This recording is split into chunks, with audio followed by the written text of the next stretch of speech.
Welcome to T2B live. మా T2B live channel ని subscribe చేయండి. లేటెస్ట్ అప్డేట్స్ కోసం బెల్ ఐకాన్ ని ప్రెస్ చేయండి. ఏ చిన్న అప్డేట్స్ ని మిస్ కాకండి. టాలీవుడ్ లో ఈ మధ్య రిలీజ్ అయిన సినిమాల్లో తొలి రోజు హిస్టారికల్ లెవెల్లో ఓపెన్ అయిన సినిమాలు జనతా గ్యారేజ్, ఖైదీ నెంబర్ 150.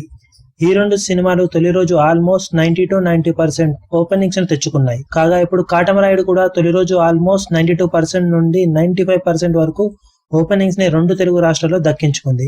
కాగా జనతా గ్యారేజ్ తొలి రోజు 20.6 crores షేర్ ని సాధించగా ఖైదీ నెంబర్ 150 22.6 crores షేర్ ని వసూలు చేసింది. ఇక్కడ గమనించదగ్గ విషయం ఏంటి అంటే జనతా గ్యారేజ్ కి యావరేజ్ గా టికెట్ రేట్లు 100కు ఫిక్స్ చేయగా ఖైదీ నెంబర్ 150కి 150 రూపాయల రేటు ఫిక్స్ చేశారు. కాగా ఇప్పుడు పవర్ స్టార్ పవన్ కళ్యాణ్ నటించిన కాటమరాయుడికి చాలా ఏరియాలలో 100 మరియు 150 రేటు రెండు థియేటర్స్ ని బట్టి ఫిక్స్ చేశారు. దాంతో ఇప్పుడు కలెక్షన్స్ కూడా ఖచ్చితంగా 22 కోట్లకు పైగానే వచ్చే అవకాశం ఉందని ట్రేడ్ పండితులు అభిప్రాయపడుతున్నారు. జనతా గ్యారేజ్ సుమారు 1500 థియేటర్స్ లో రిలీజ్ అవ్వగా ఖైదీ నెంబర్ 150 1650 థియేటర్స్ లో రిలీజ్ అయ్యింది.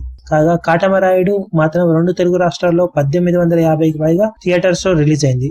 దాంతో తొలి రోజు 22 కోట్లకు అటు ఇటుగా షేర్ వచ్చే అవకాశం ఉందని ట్రేడ్ పండితులు అభిప్రాయపడుతున్నారు. మరి ఎంత కలెక్ట్ చేస్తుందనేది కొన్ని గంటల్లో అప్డేట్ చేస్తాం. అప్పటి వరకు మా ఛానల్ ని చూస్తూనే ఉండండి. మరిన్ని లేటెస్ట్ అప్డేట్స్ కోసం T2B లైవ్ ని సబ్స్క్రైబ్ చేయండి. వీలైతే లైక్ చేయండి, కుదిరితే షేర్ చేయండి.